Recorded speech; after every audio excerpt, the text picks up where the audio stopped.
Roll number 1, yes sir. Roll number 100, yes sir. অতঃপর শেষবারের মতো বন্ধ হলো হাজিরা খাতাটা। খাতাটা পড়ে থাকবে হয়তো স্কুলের কোনো এক কোণে, কিন্তু ধুলো জমা ওই পাতাগুলোতে জমে থাকবে 5টি বছরের মায়াজালে আবদ্ধ কিছু মানুষের নাম, কিছু মুহূর্ত আর জীবনের উষ্ণতম স্মৃতিগুলো। কোনো একদিন এভাবেই শেষ হয়ে যাবে আমাদের স্কুল জীবন। আগে স্কুলে যাওয়ার জন্য কত বাহানা, কত অজুহাত খুঁজতাম। ক্লাস 8-9-এ ওঠার পরে এমনটা ভাবতে লাগলাম, এই ভালো সময়টা যেন কখনো না ফুরায়।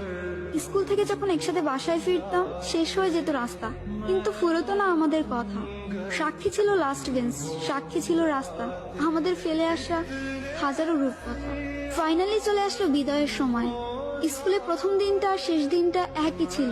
চোখে জল ফেলেছিলাম 2 দিনই, কিন্তু কারণটা ছিল একেবারে আলাদা। একটা যাবার আনন্দ আর একটা বিদায়ের ব্যথা। বাস, শেষ হয়ে গেল আমাদের স্কুল লাইফ।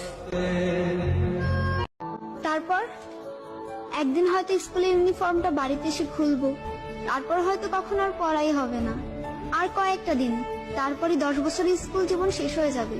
এর সাথে সাথে হয়তো স্কুল লাইফের বন্ধুগুলোও হারিয়ে যাবে।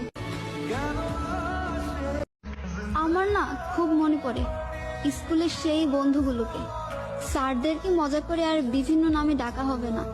আমার প্রিয় স্যারের মুখে আমার নামটা আর কখনো শুনতে পাবো না। সেই বোরিং ক্লাসগুলো আর ফিরে পাবো না।